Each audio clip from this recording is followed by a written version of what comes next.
Get yourself a pointed stick, kinda long but not too thick. An old form of technology, as old as a weapon could be. Today we're going to talk about the spear.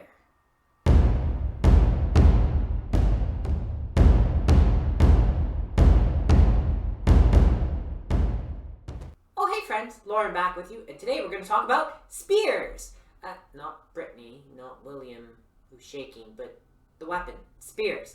And spears are extremely old. The concept of a sharpened stick being a spear, I mean, how many tens of thousands of years old is that? The oldest made tool, perhaps? I mean, okay, rocks and sticks and bones, just using them to smash open nuts and throw into trees to knock down fruit. Sure, but trying to make a tool, well, what do you need? You need to hunt, you need to defend yourself, you need to have that stick that you found, that branch, you sharpen the edge of it, you make a spear. So it's probably one of the oldest things around. So we'll talk a little bit more about spears in a more medieval and Renaissance sense today. We'll talk about some techniques as well. But I do want to point out recently that both Corrugated Cavalier and the Exiles, channels that I follow, and you should follow too if you want to learn about some sword and spear and martial arts work, well, they've done some Fiore spear on their channels. I'll put some links in the description. So if you want to see some more techniques about spear, you can find their channel. Today I have this rubber training head from Cold Steel on a shorter staff, and of course I have my actual spear, metal head that is pointy. I will use the shorter, safer one so that I don't damage the ceiling at all. But the techniques that I will talk about are fairly simplistic. But what I want to get into is that shield's been around for a very long time. A weapon for a very long time. Bronze Age, Iron Age, ancient, medieval, and of course paired with a shield. Now, yes, we're looking at a Viking Anglo-Saxon shield, and we briefly talked about the spear and that, but just imagine a Greek phalanx. Long spears, round shields, this big hedgehog of offense and defense. They're coming at you. And you've got all these spear points in these big mass ranks. And that's really more what I want to talk about today than the individual techniques of one-on-one spear combat. Imagine in a formation, all these shields, this good defense, single-handed spear, lightweight, thrusting. I mean, yeah, the balance point is going to be much closer to the head. It's very different balance than what you have for a sword. So if you have a big, heavy spear, you'd probably use it with two hands. But we're starting with just some techniques. If you had with the shield, and we looked a little bit about it when we talked about the round shield, but you could have your spear, it could be down, you could fight, use your shield for defense, thrust, step with a thrust, but you would want to kind of fight around your shield. You could come overhand and fight down and stab. And a spear is great because the spearhead isn't as big as a sword. It's not going to use as much metal. It's also not as technically complicated to make. There is a bit of work making the socket here, this round part, to mount this on the stick that you have, whatever your haft is going to be. But as long as you get a nice sharp point on your spear, it's going to be very, very effective. So it's a little easier to make, doesn't use as much metal. You can make more of them, you can outfit more people, you can replace the shaft of the spear quite easily. You can have versions for throwing. Yeah, you could have throwing spears. Throw. And then you could have a different weapon. You could have an axe being held in your shield hand. You could throw the spears. You could switch. And we see spears everywhere, all around the world. There are spears. Every culture is going to have a spear. So it's not just a medieval European thing, not just Vikings and Saxons, but we see it all over Africa. We see it in definitely India and China and Japan, the Yari in particular in Japan. That's something that you're going to see a lot of. Samurais are going to use spears and polearms. It's not about katanas, it's about polearms and archery. Very different. But of course, since I study a lot of medieval European stuff, that's what I know best. So we have the spear, but a few techniques, if you will. I will put the round shield away, and we're going to look at some techniques for two-handed.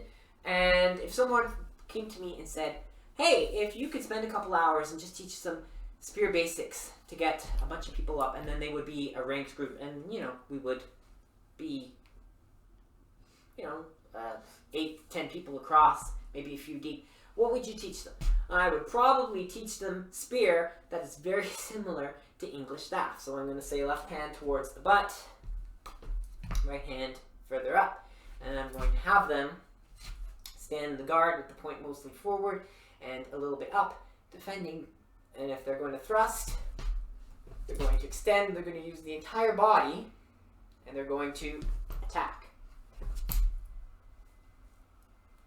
When we have manuals, we have Fiore has a lot of spear work, one-on-one spear, there's armored spear. There's not a lot that we can find for how to train people to fight as a spear unit, of course.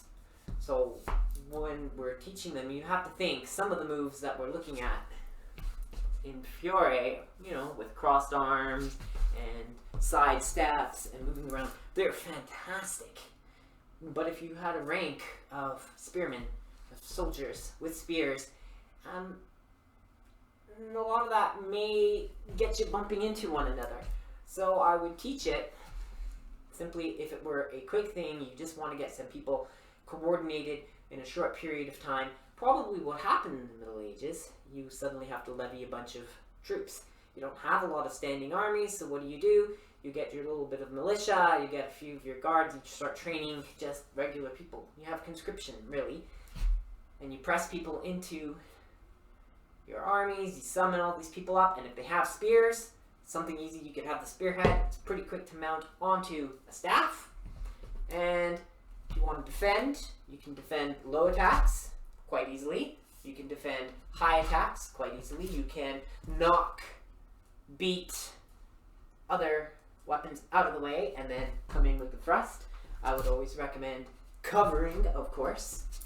If I thrust like this and I'm up and I'm open, that doesn't help me if I miss. The person sidesteps, has a sword, pivots in, cuts into my hands. I want to be defensive as much as anything in my attack. I want to protect myself. I want to cover myself. So that's how I would look. You have a rank of spears, and of course, if you want to switch sides, if we were looking at the English staff, remember we slide one hand up, one hand down, thrust. Slide one hand up, one hand down, thrust. So we could easily switch. So we can look at how to fight with the staff, and we can take some of those with the over and underhand. See? One over, one under. We can take some of those techniques. And indeed, in manuals that we have from the early Renaissance that talk about staff fighting, they're equating this with the style similar to halberds and billhooks and other things that'll have points that you can thrust with. And a spear would be sharp. It would not just be pointy, but it would be sharp, and you could deal little cuts with it. You're not going to hack through something, but if you can give a little distracting cut to someone and then follow up with a thrust, it's pretty effective. I mean, pain is pain. No one likes it. At least I don't like it. If I get a cut, it distracts me. So if you could cut into someone's arm and then follow up with a thrust, that'd be pretty vicious stuff. But of course, spears, long period of use, throwing. Switch back to this one just for the end of it. I really wanted to throw the spear. That's all I wanted to do, is throw the spear and make some noise. Crash, bang, boom with it. But yeah, this one here, it's not sharp-edged, but it is fairly pointy, so I could use this as a weapon. I'll be very careful with this. But this one is longer, heavier, thicker. It definitely, you can feel the weight. If I find the balance point of the spear, it is certainly much closer to the spearhead.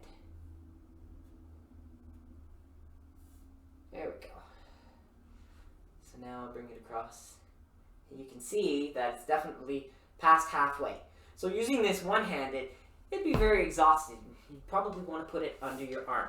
Which reminds me of another way to use spears on horseback. Spears have been used on horseback for a very long time, whether it's hunting or fighting, and you will think of the lance. So if I were on a horse, let's say I had a shield, I'll just grab this quite simply, just one-handed here. If I had this with the reins, and I had my spear, well, there you go. On horseback, I can use the shield for defense, and I can control the reins in one hand. It's going to slide, it's going to fall, that's fine. But you can imagine that this is a lance, and a lance is a spear. And the spear can be a lance. There we go. Now, jousting has specific lances. Some of them have these three-pronged cornel on the front of it, or even four I've seen. But yeah, little three-pronged kind of grip. And it's all about shattering the lance on the opposing target. It's not always about unhorsing the person. I mean, every joust can have its own set of rules, but I've been to some medieval and Renaissance jousts, and shattering the lance is what gets you maximum points. You want to hit the target right on the exact spot you need, and you break the lance in that contact. And it's very showy, you know, it's very dramatic. Oh, splinters everywhere. Be careful, make sure your visor is down, turn your head away at the last moment. Jousters don't get shards of splintering lance through the visor and into your eye. That is a cause of death in late Middle Ages and Renaissance. These things happen. But yeah, so it's a spear. You can use it on foot, you can use it on horseback. Manuals do show us one-on-one fights with it. It's going to be used very differently in a group of soldiers. You can imagine if they have shields, they'll probably have slightly lighter spears for one-handed use, or they're resting it on top of the shield, and of course, two-handed use. There you go. You have your spear. Clear the paths, defend yourself, defend attacks, attack, counterattack, however you're going to do, and put your whole body into it and get that attack going. Right, so that was just a little bit about the spear because, hey, other people that I know were doing spear videos, and I want to do something a little different, but just to add to the discussion and give more perspective on spears, and that, I mean, especially Fiore, calling it the king of weapons, the spear. And it does give you reach. It is going to give you reach against the sword. And when we did some sparring with spears at Fellowship of the Sword, and it's really tough to get around that spear point. If you have someone who's really keeping you at bay, really keeping just the point moving and keeping your weapon away, it's really tough to get around it. You really have to work hard. So, is it the king of weapons? Probably. It certainly is awesome, certainly is underrated. We should put more faith in the spear. In video games and role-playing games and stories, spears should be much better. And how do you hunt a dragon, by the way? Not with a sword, with a spear. It's one thing I like about the movie Dragon Slayer. I think it's from 1980, Peter McNichol. Hunts the dragon with a spear. It's called Dragon Slayer, and it's been out for over 40 years. It's not a spoiler.